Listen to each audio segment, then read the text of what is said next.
Sifu. Assalamualaikum warahmatullahi wabarakatuh.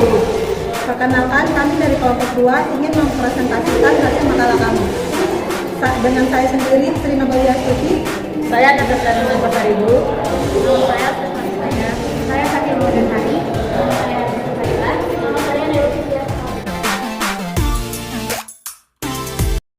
Yang pertama ada bab 1, yaitu pendahuluan.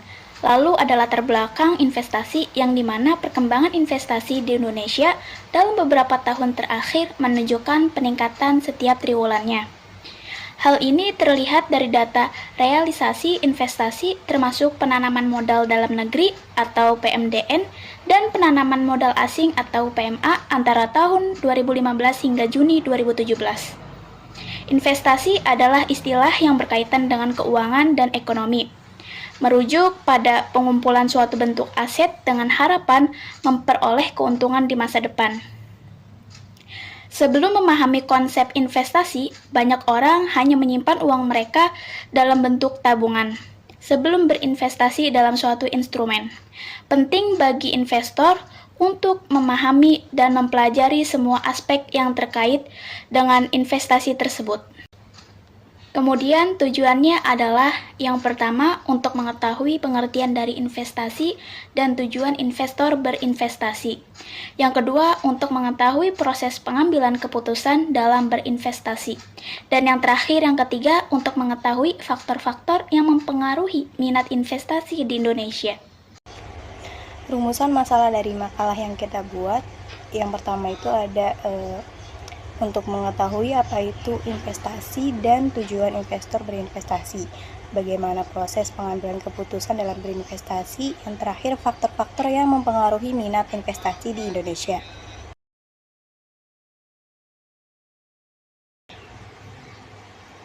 Pengertian investasi dan tujuan investor berinvestasi.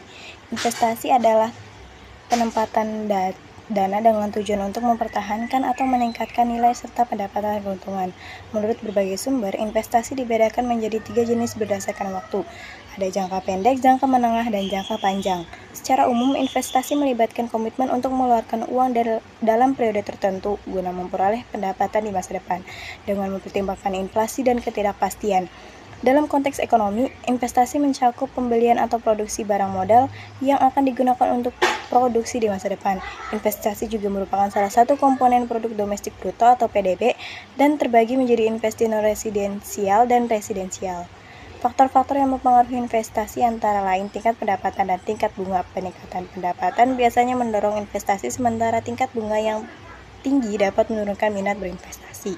Selanjutnya, tujuan investasi di antara lain yaitu yang pertama mengalahkan inflasi, yakni investasi membantu melawan inflasi yang menyebabkan harga barang meningkat sehingga menjaga daya beli dan mencegah penurunan nilai mata uang di masyarakat. Yang kedua, meningkatkan aset. Investasi dalam instrumen seperti saham atau obligasi individu dapat memperoleh keuntungan yang lebih tinggi dari inflasi, menjaga atau bahkan meningkatkan nilai kekayaan masyarakat. Yang ketiga, memiliki cadangan finansial, yaitu investasi memungkinkan menciptakan dana cadangan yang dapat diakses saat dibutuhkan. Ini membantu dalam perencanaan keuangan jangka panjang seperti pensiun atau pendidikan dengan potensi imbal balik atau imbal hasil yang lebih baik daripada tabungan biasa. Secara keseluruhan, investasi adalah alat penting untuk mencapai tujuan keuangan yang lebih efektif. Selanjutnya, penjelasan mengenai proses pengambilan keputusan dalam berinvestasi yang diambil menurut Hongren et al. Tahun 2006 yang terdiri dari 6 tahap. Yang pertama, tahap identifikasi, yaitu menentukan jenis investasi modal yang diperlukan untuk mencapai tujuan dan strategi organisasi dengan manajemen lini yang bertanggung jawab atas mengidentifikasikan proyek. Yang kedua, tahap pencarian, yaitu mengeksplorasi investasi modal yang dapat mencapai tujuan organisasi yang melibatkan tim lintas fungsional untuk mengevaluasi alternatif proyek. Yang ketiga, tahap akuisisi informasi, yaitu mempertimbangkan biaya dan manfaat yang diharapkan, baik kuantitatif maupun kualitatif, dengan penekanan pada faktor-faktor keuangan dalam penganggaran modal. Yang keempat, tahap pemilihan, yaitu tahap dalam memilih proyek yang akan diimplementasikan berdasarkan analisis kuantitatif dan pertimbangan non-keuangan untuk memastikan manfaat melebihi biaya. Tahap pembiayaan adalah proses pembiayaan proyek melalui arus kas internal dan ekuitas serta sekuritas utang dari pasar modal. Tahap implementasi dan pengendalian. Setelah proyek diimplementasikan, perusahaan melalui monitor kinerjanya untuk memastikan bahwa investasi modal sesuai dengan jadwal dan anggaran. Jika proyek menghasilkan arus kas maju, pemantauan mencakup audit pasca investasi yang membandingkan prediksi dari tahap pemilihan serta hasil aktual. Faktor-faktor yang mempengaruhi minat investasi di Indonesia: yang pertama, stabilitas ekonomi. Pertumbuhan ekonomi yang konsisten dan pasif dapat meningkatkan daya tarik bagi investor.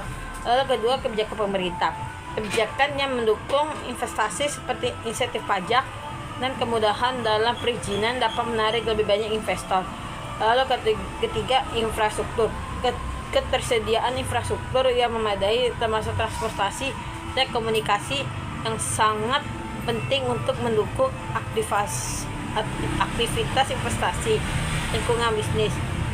Tingkat kemudahan dalam berbisnis termasuk regulasi dan transportasi yang berpengaruh pada keputusan investasi. Lalu sumber daya manusia. Kekayaan sumber daya manusia di Indonesia menjadi daya tarik tersendiri bagi investor, terutama di sektor pertambangan dan pertanian. Lalu yang keenam, tenaga kerja. Ketersediaan tenaga kerja yang terampil serta biaya tenaga kerja juga yang merupakan kepentingan bagi investor.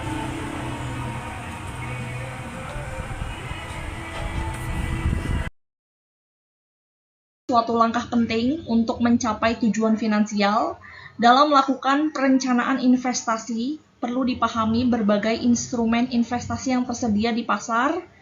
Berikut ini adalah beberapa jenis instrumen pasar dan penjelasan singkatnya mengenai masing-masing. Yang pertama adalah saham, merupakan bukti kepemilikan seseorang atas suatu perusahaan atau PT perseroan terbatas.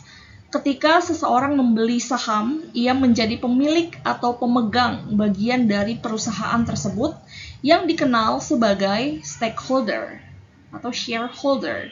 Dengan memiliki saham, investor berhak atas sebagian keuntungan perusahaan.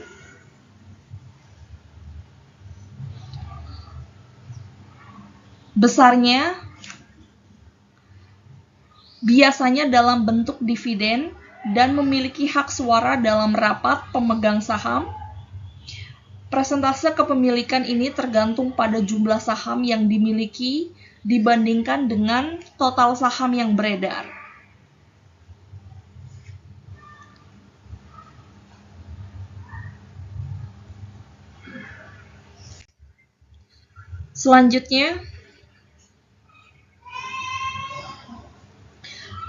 Selanjutnya jenis-jenis saham. Yang pertama, saham biasa atau common stock. Pemegang saham biasa memiliki hak suara dalam keputusan perusahaan dan berhak atas dividen yang dibagikan. Namun mereka menanggung resiko tertinggi jika perusahaan mengalami kebangkrutan, karena akan menerima pembayaran terakhir setelah seluruh kewajiban perusahaan diselesaikan. Yang kedua, saham preferred atau preferred stock. Pemegang saham preferred mendapatkan prioritas dalam pembagian dividen dan klaim aset jika perusahaan bangkrut, namun mereka biasanya tidak memiliki hak suara dalam keputusan perusahaan. Saham dapat diperoleh melalui pasar modal seperti Bursa Efek Indonesia, melalui perantara sekuritas.